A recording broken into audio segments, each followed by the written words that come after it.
Good morning, everyone. So nice to see all of you this morning. The ninth commandment. Can't believe we've been on this study for 9 weeks already. It just seems like we just started yesterday. Telling the truth. Wow. Might this possibly be the commandment that we violate the most? We're going to take a look at that this morning because telling the truth is such a huge thing. There are so many facets to being honest. Yet Jesus says, I am the way, the truth, and the life. Truth must be a part of our being. So the ninth commandment is about honoring truth, speaking the truth, knowing the truth, living in the truth. And what is truth?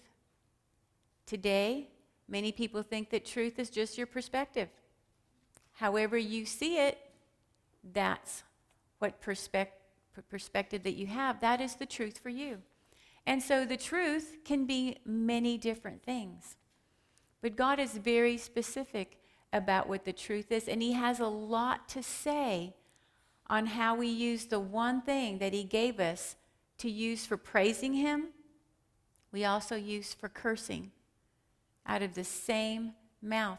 In fact, James is all about writing how the tongue can be full of evil and all the trouble that it brings us and those around us. But I wanted to remind us before we get started about the bigger picture, because I have just been consumed with what God was trying to establish as He led Israel out of Egypt. He was wanting to establish ambassadors, a holy nation, a nation of priests, those that would know His ways and be willing to live His ways and be an example of what it is to love the Lord and love their neighbor. God was raising up a people. Imagine a society where no one tells the truth. What kind of trust can exist? How can we socialize together, society, get along together, if no one is willing to tell the truth? If you can never, ever trust what comes out of someone's mouth. If you can't trust someone to respect your property. If you can't trust someone to respect your household. God wanted a group of people that would honor Him in every way and honor each other as He laid this plumb line that delves into every area of life. There is not one thing that is not dealt with when it comes to character building and how we are to love and relate to one another. So let's look at the ninth commandment, Exodus chapter 20, verse 16. You shall not give false testimony against your neighbor. Now, from just reading that, we could think that this is only talking about when you go to court. When you go and when you're in a legal situation and you're called to give a testimony before a judge or jury, that you are not to lie. You're not to give false testimony. But it's so far beyond that. However, we're going to look at that first because God was so serious about His golden plumb line that those that chose to desecrate it were to be dealt with. And we want to, let's go to Deuteronomy 13. Let's look at that first.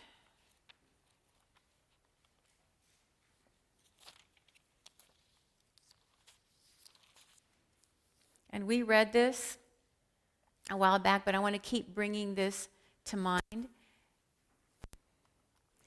That when there was a serious matter to be dealt with, And there was an accusation coming. Look at we'll start at 14.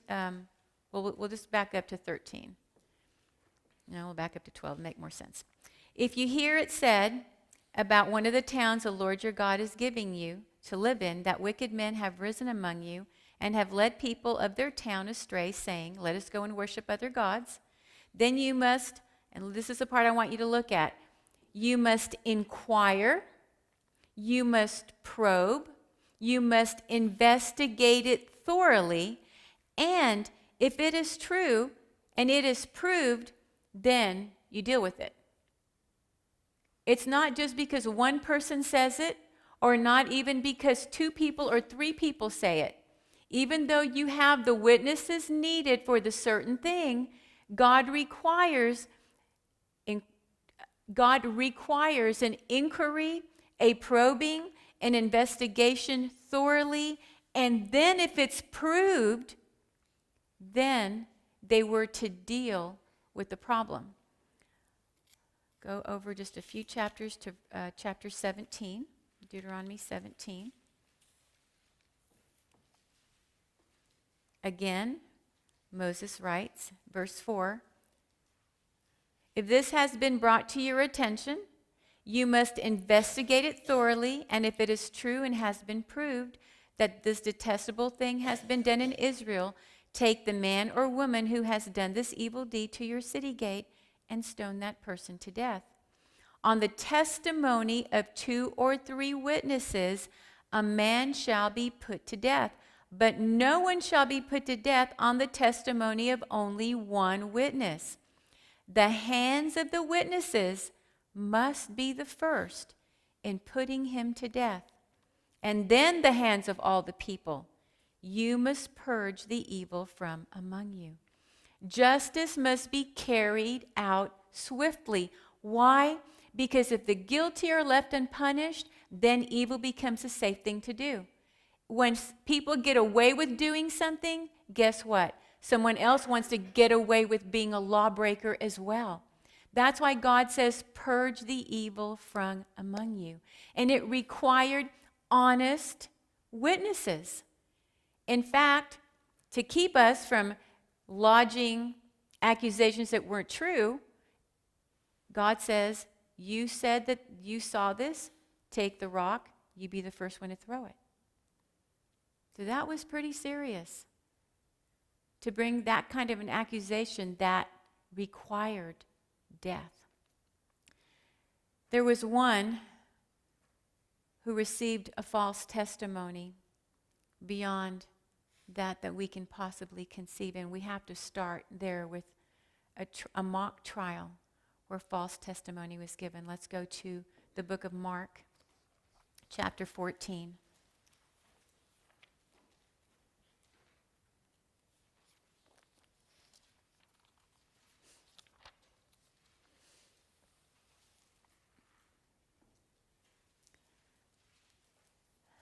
Let's start reading at verse 53.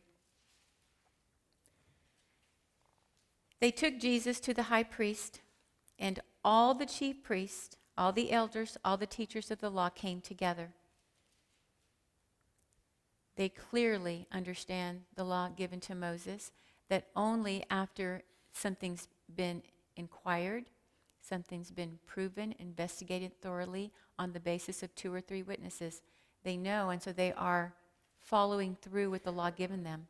Verse 54, Peter followed him at a distance right into the courtyard of the high priest. There he sat with the guards and warmed himself at the fire. The chief priests and the whole Sanhedrin were looking for evidence against Jesus so that they could put him to death, but they did not find any.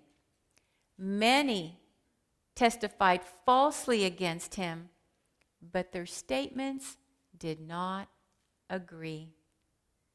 Some stood up and gave this false testimony against him.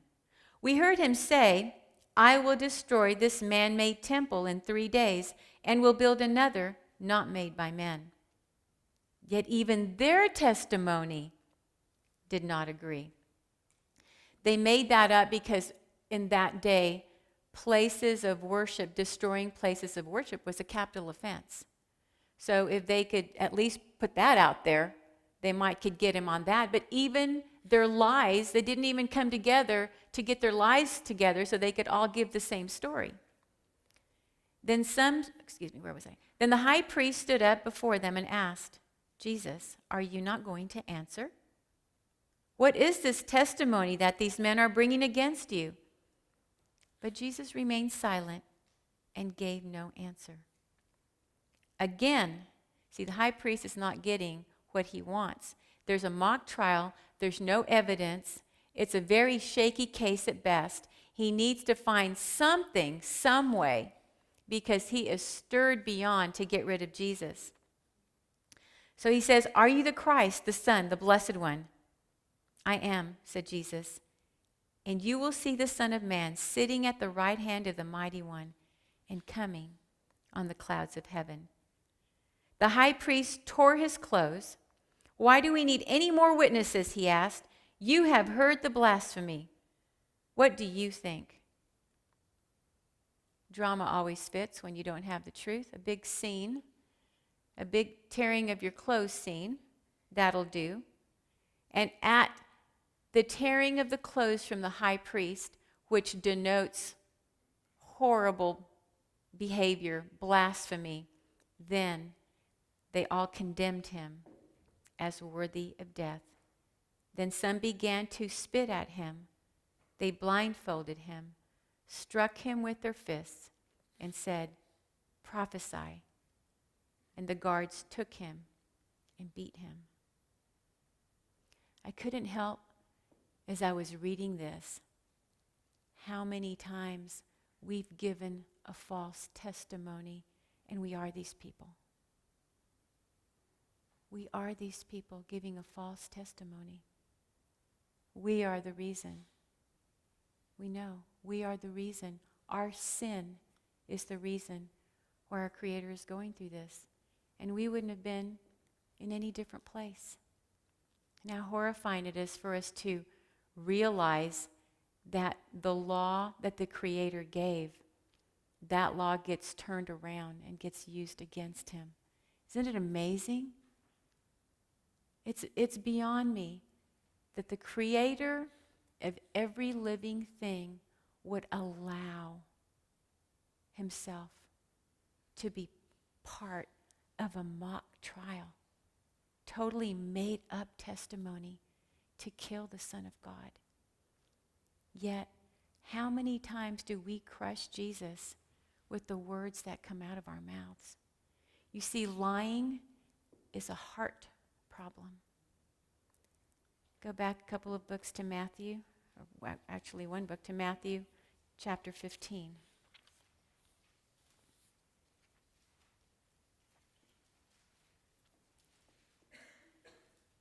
Jesus is very clear that our mouths are a meter of our hearts. Our mouth reveals who we are. When we spout rot, when we have rot coming out of our mouths, we are indicating where the rot is coming from.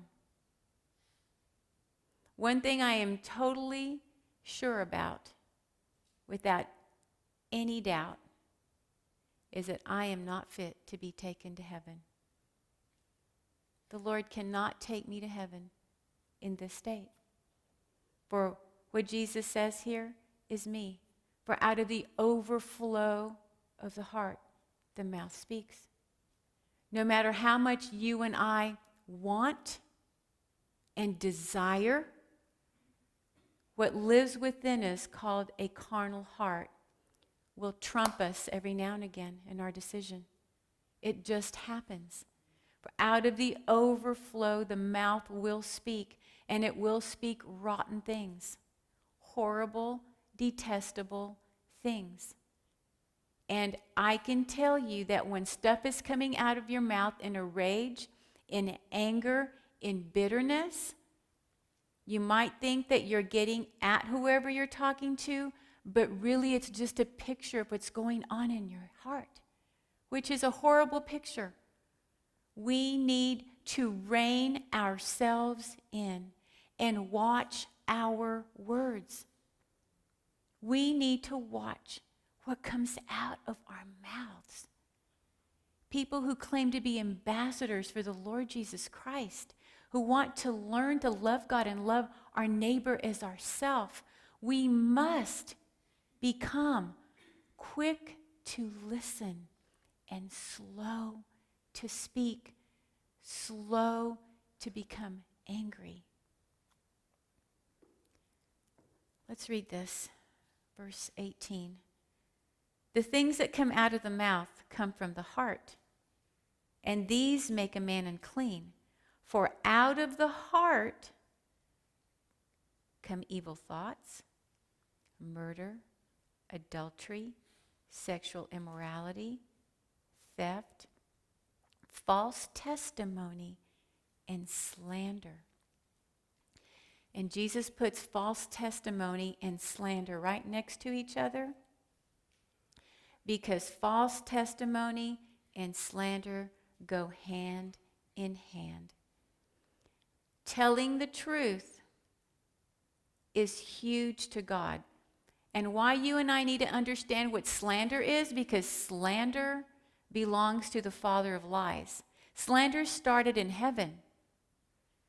Remember, Lucifer's name was changed to the accuser. He was falsely accusing God of being anything but holy. That's why his name was changed. That's what Lucifer means, the accuser. He slandered God's name. Satan is the father of lies. He is the slanderer. When you and I act that way, we are standing on the wrong side. We are standing with the wrong father. He is the father of lies. Slander is a lie that we invent to cause harm. That's what the definition for slander is. A lie that is intended to cause harm. And anytime we have behavior that is intended to cause harm, we are predators. We become predators. And in the end, there will be two camps. Those that love the Lord with all their heart, soul, mind, and strength, and their neighbor as themselves, and those that are consumed with self, that belong to the father of lies, who have no idea what truth is or anything close to the truth. And we will become predators because we will become corrupt and violent. Remember what the book of Revelation predicts, that people will be killed and those killing them think they will be doing a service to God. Talk about deception. Grand deception is coming. Harming someone's name to slander someone, there are so many people that have been slandered in ways that they can never recover from. I think about parents that have been accused of sexually abusing their children, all just because of a bad divorce. And that never leaves that parent. It follows them forever. It'd be better for them to be dead and out of their misery than to live their whole lives in the misery of a lie that they have to live under. Slander is a grievous thing, and God sees it as very serious because we know what names mean to God.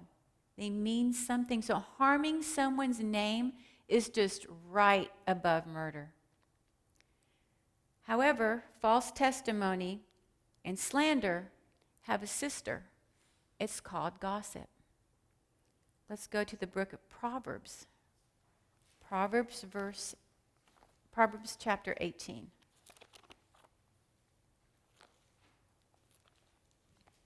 And so we might be thinking, well, I've never slandered anybody. My lies are small.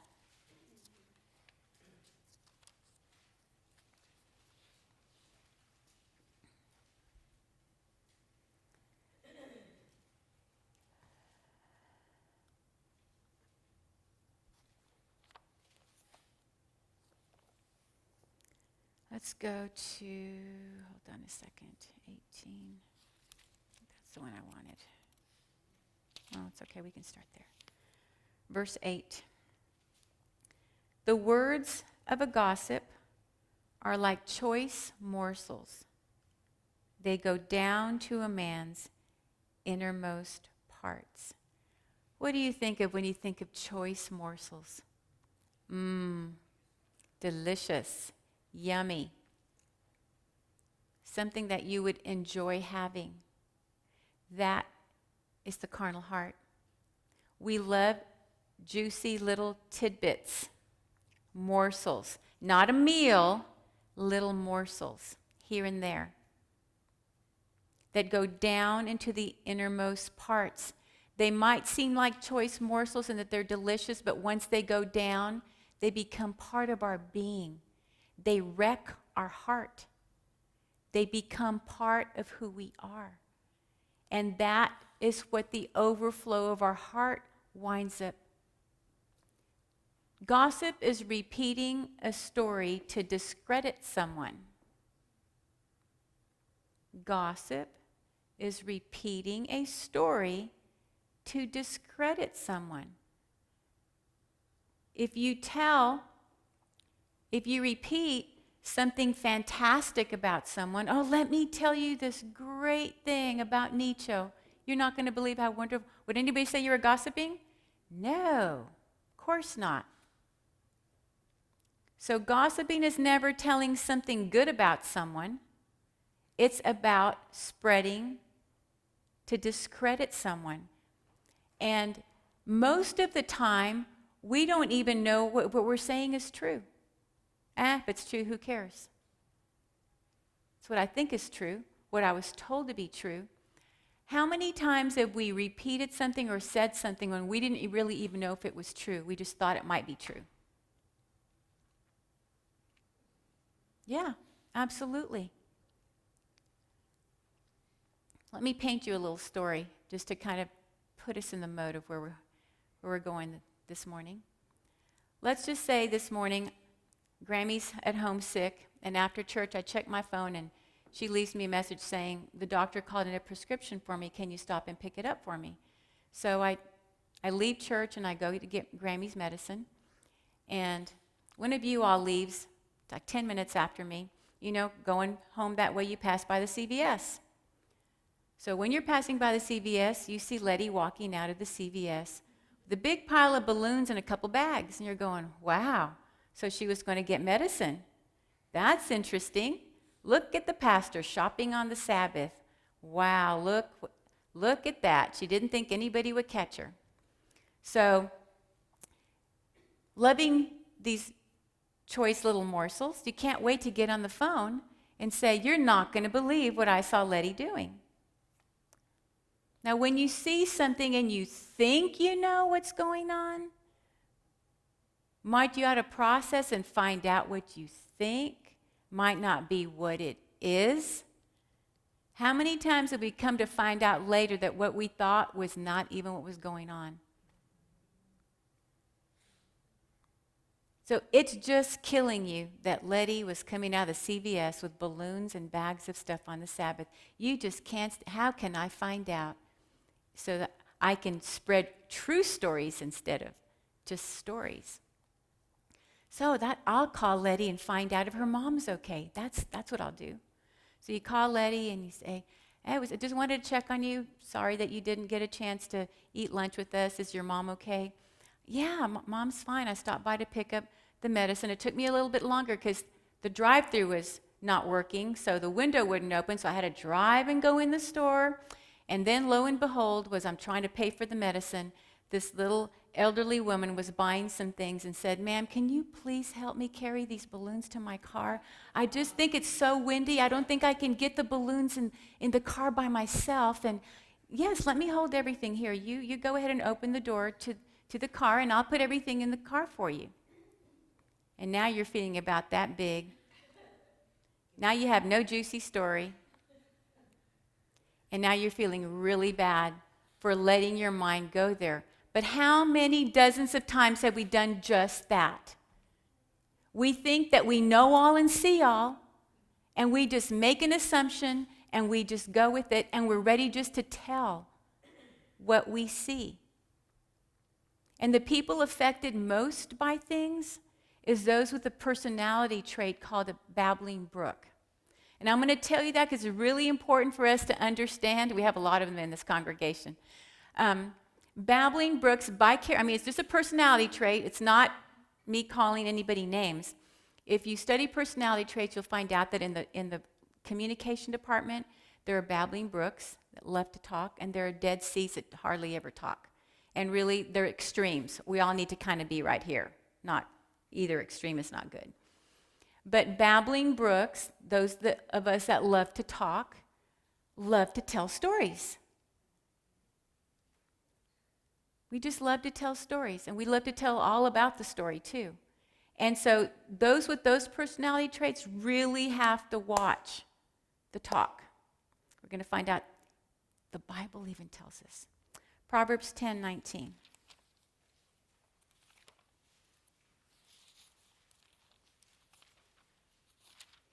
If you've never spent a lot of time in Proverbs, we will today.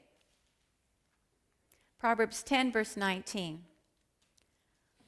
When words are many, sin is not absent, but he who holds his tongue is wise.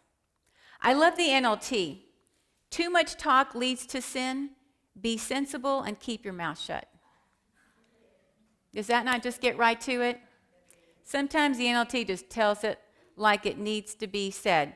Heidi, what was the sign that we saw on vacation one time? What was it? Never miss an opportunity to shut up. We should have bought that sign. Yes. Too much talk, ongoing, and because we're not listening. We can all talk. We're not very good listeners.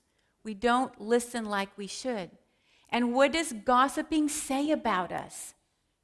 When I am telling a story, repeating something to squash someone, and we're all guilty. There's nobody in this room that can say I'm not guilty of that. It says, I am hateful, I am hurtful, I cannot be trusted. So it says about me.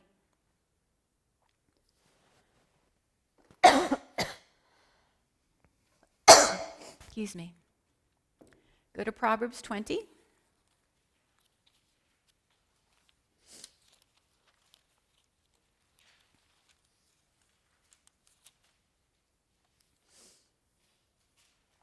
Verse 19.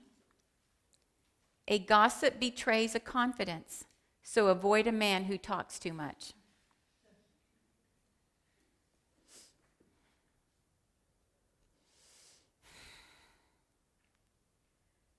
Yeah.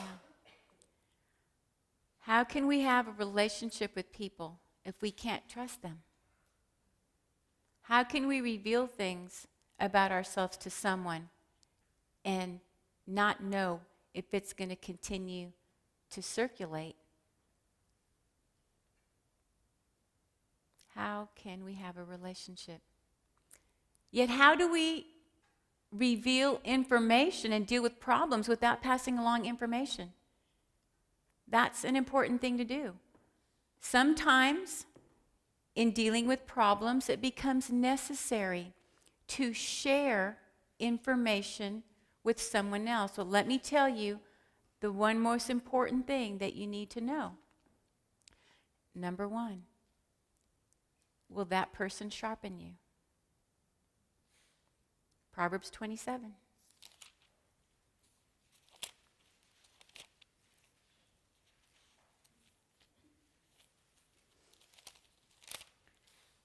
Verse 17. As iron sharpens iron, so one man sharpens another. When we need to share information with someone that might be hurtful because we're discussing our own problem, we need to share it only with someone that will be a sharpening influence. That means not someone who's going to take up the problem along with you and it's going to also damage them because they can't handle it. It means you pick someone that's going to say, okay, this needs to be worked out. This needs to be made right. We need to pray about it. We need to take it to the Lord. You've got to get past this. If you're not looking for that, then you're just looking to be a troublemaker. You're just looking to stir up strife. And that's very revealing about who we are. If we pick people that are going to say, you poor thing, really they did that to you? That is just horrible. I've never heard anything such a thing like that. It says of me that I want to keep the strife going. So who we speak to about our problems is revealing. If we don't pick someone who's going to keep God's plumb line before us and say, we're going to talk about this, but you're going to have to let it go. You can't stay in this place of bitterness and anger and rage, and that's where the slander and the gossiping, that's that whole big giant mess. It's a cesspool. It's a sewer. And when you choose to confide in people that are going to say, you poor thing, you're saying, I love to live in the sewer. And I love to be with people that live in the sewer. Proverbs 26:20.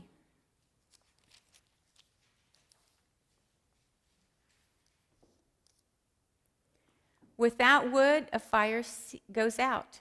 Without gossip, a quarrel dies down. If you don't spread it around, if you don't go around telling it to people that are going to repeat it, some of us could work for the National Enquirer. Proverbs 22:24.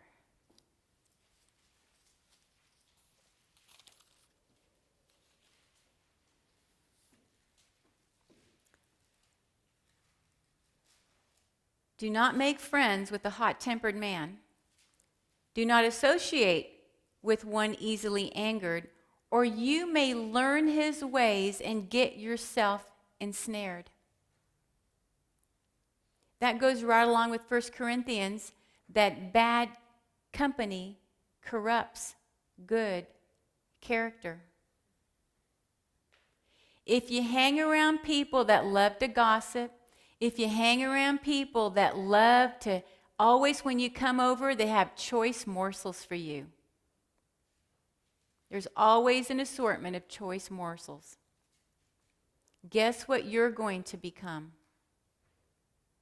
One who learns how to serve up choice morsels. You learn from those that you surround yourselves with. And the refrigerator will always win. The world is a refrigerator.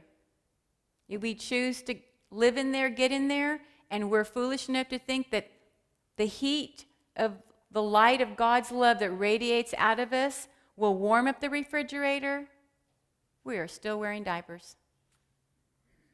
The refrigerator always wins. If we think that we can hang around people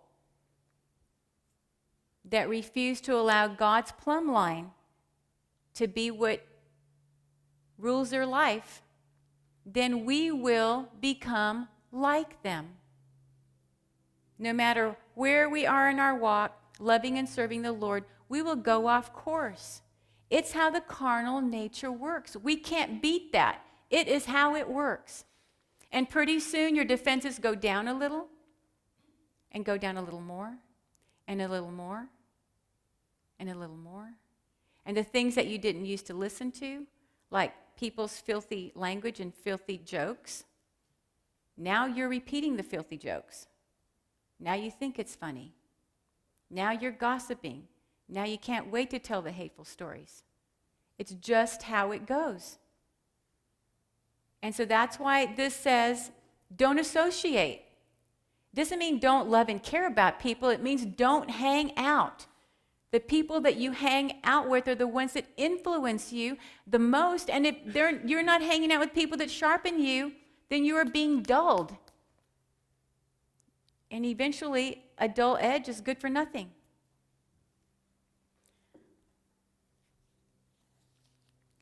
Another very difficult thing for most of us is staying out of other people's business. Proverbs 26:17.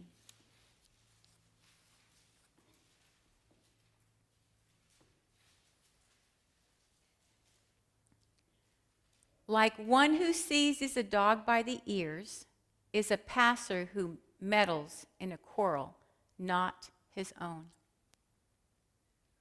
When someone brings you an issue and they're not looking for you to pray with them and help them to get past it, don't hear it. Don't involve yourself. Don't involve yourself. God is not pleased with the sin of triangulation, getting in a triangle. Two people in a mess, and they try to involve you, or you just choose to go put yourself in the middle of it. That's what this is saying here. You just choose to get in two fighting dogs. Guess what's going to happen to you? Yeah, you're not going to save the day. Not going to save the day. There's a very specific example of this in the Bible with King Balak, the Moabites. The Moabites were very afraid that God's people were going to come and take their land, and the king didn't want to lose his power. And so they sent the women out to entice the men to come and worship false gods, which involves, worshiping false gods involved sexual immorality as well. And that way they could break down the Israelites. Well, God understood a legitimate concern. The Moabites have this land, and they're afraid of Israel. But here come the Midianites. The Midianites just choose to go get right in and with them. Guess what God tells about the Midianites? You can read this in the book of Numbers. He says, go and destroy the Midianites. They had no business being a part of this. They just came and jumped right in and got in the middle of this problem that wasn't theirs. When we just go and put ourselves in the middle of problems without the Lord asking us to go and help or being asked to help, we are putting ourselves in harm's way. We are putting ourselves in harm's way. We are to be people of truth, be people of peace as far as it is up to us, work for reconciliation. It's not always possible. It takes two people to agree to reconcile. Your heart may be 100% in being willing to forgive and reconcile, but if the other party doesn't want to do it, there's nothing you can do. And there's nothing an outsider can do to come make it happen. If the Holy Spirit can't make it happen, why do we think we can make it happen? Not going to happen. Look at 26:28 right here, just right over.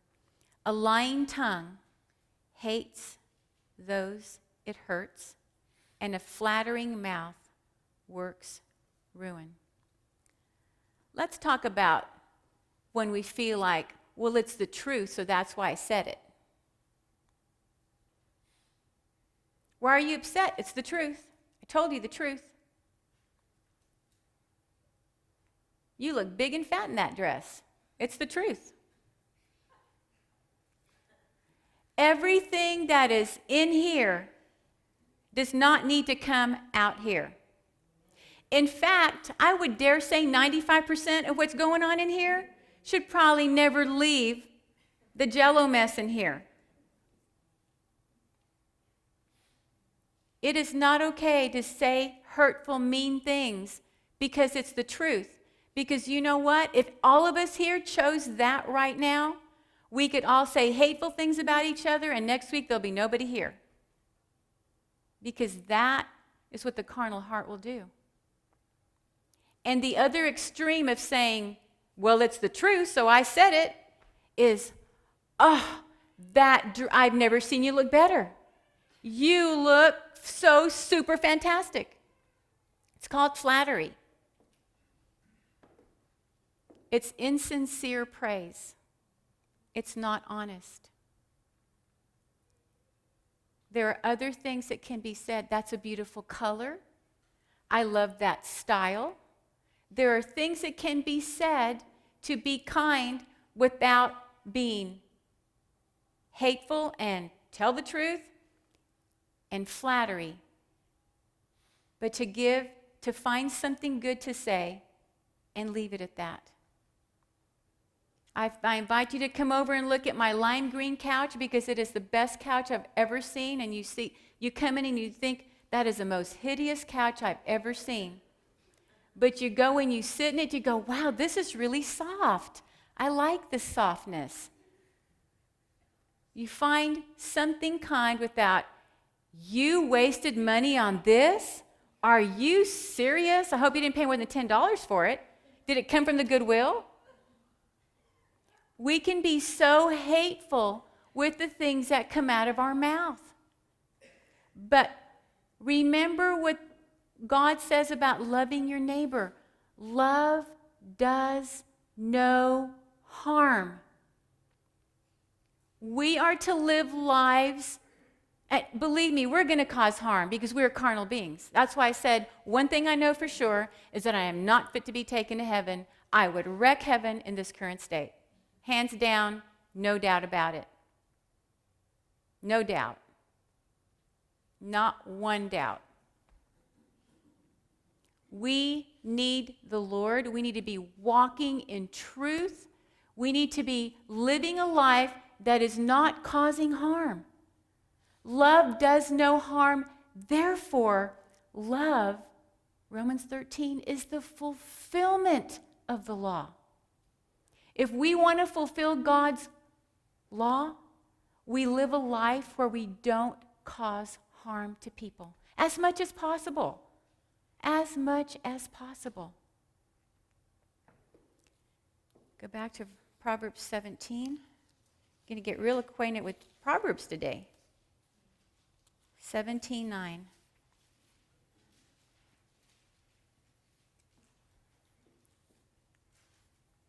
He who covers over an offense promotes love, but whoever repeats the matter separates close friends. He who covers over an offense. How many times have we allowed the Spirit, when we get offended about something, do we choose to simply let it go? How many times when we've been offended have we said, Lord, I just want to let this go. I just want to let it go and move on. It's just not a big deal. And because I need for you to empower me. Oh, we can't do it of our own strength. We're too selfish for that. But God can empower us to put a lid on it. Love covers. Put a lid on it. If we are offended, that we are willing to do nothing about it except give it to the Lord. What a gift. What a gift. What a gift the Spirit would give us in enabling power to let something go without having to make it a big, hairy deal.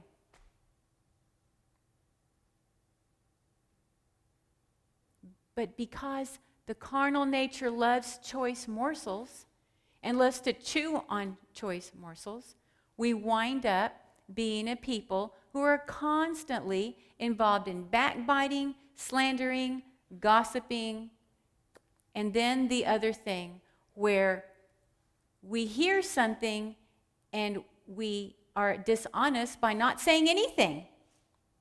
We hear dishonesty, and by keeping our mouths closed because we don't want to get involved, then we go right along with the lie that was said.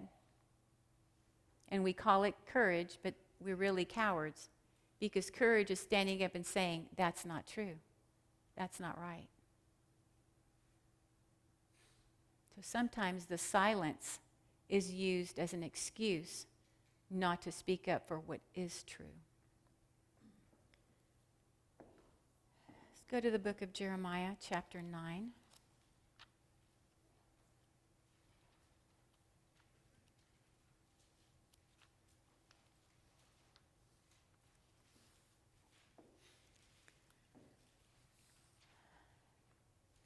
We need to read a very pathetic passage. Verse 4. Beware of your friends. Do not trust your brothers, for every brother is a deceiver, and every friend a slanderer. Friend deceives friend, and no one speaks the truth. They have taught their tongues to lie. They weary themselves with sinning. You live in the midst of deception. In their deceit, they refuse to acknowledge me, declares the Lord. But this is what the Lord Almighty says. See, I will refine and test them. For what else can I do because the sin of my people? Their tongue is a deadly arrow. It speaks with deceit. With his mouth, each speaks cordially to his neighbor, but in his heart, he sets a trap for him. Should I not punish them for this, declares the Lord? We're not fit to be taken to heaven, are we? Not in this state. Do we see more clearly today why we are going to be given a new heart and a new mind before we can step into eternity? Because this is us. This is the story of God's people. He is speaking this about his children, not about the heathen. Go over with me to John 8.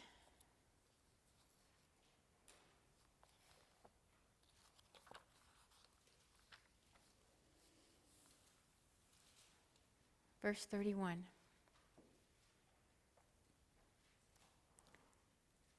To the Jews who had believed him, Jesus said, if you hold to my teaching, you are really my disciples. Then you will know the truth, and the truth will make you free. The biggest truth that God wants to reveal to you is the truth about yourself. The biggest truth that God wants to reveal to me is the truth about me. The truth about me. That is the biggest truth. When we do not see ourselves how we truly are, we cannot possibly be given the responsibility of reaching other people. Because we will be backbiting and judging without any realization that the things that we are saying are the things that we are. When we are walking in the Spirit of we want to be set free, truly set free, God empowers us to see ourselves as we truly are. Jesus says, if you hold to my teaching, if you are holding to my teaching that you are to love me and love others, then you are my disciples. That's the biggest of God's truth that he can tell us. That is the biggest plumb line that he can give us. That is the plumb line of eternity. Love God and love others. And if you hold to this teaching, you will know the truth. Because you will exalt me, have a clear view of sin, and see yourself for who you are. When we see sin, we will see it for me, I will see it for me, and I will see it in you. I'll see it for both. We're in the same boat. So I can't say you're a liar without saying, and I'm a liar too.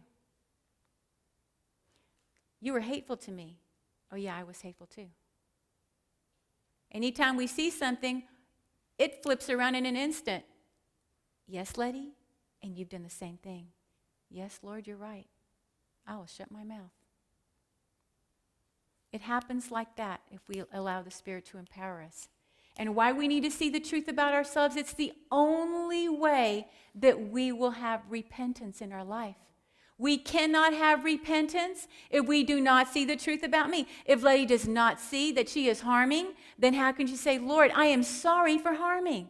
Please forgive me for harming. Friend, please forgive me for harming you. If I don't see the truth about me, I will not go there. I will simply look to see what others are doing, and I will tell stories as many times as I can to the things that I see, truth or not truth. It's who we become. Jesus wants to set me free of self-deception because I am willing to deceive myself at any turn and justify my actions and live a life of deception. That's not really me. I'm not really that way. Yeah, Letty, you really are that way. 1 Peter 4, we'll wrap up.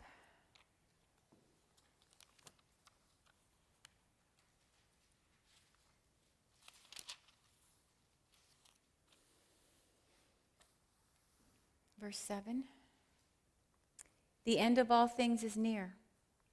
Therefore, be clear-minded and self-controlled so that you can pray. Self-control includes the tongue. Self-control includes the mouth. We must make an earnest effort through the power of the Holy Spirit to become people who are quick to listen and slow to speak. We don't need to have something to say about everything. We simply do not. Most of what we have to say is not going to be beneficial. How many of you read your bulletins this morning? Oh, a chance to tell the truth. Did you see what I wrote about think before you speak? Maybe you might want to keep in your Bible. I have one in my Bible. Before you say something, think, process. Is what I am about to say, is it true? Is it helpful? Is it inspirational? Is it kind? Is it necessary?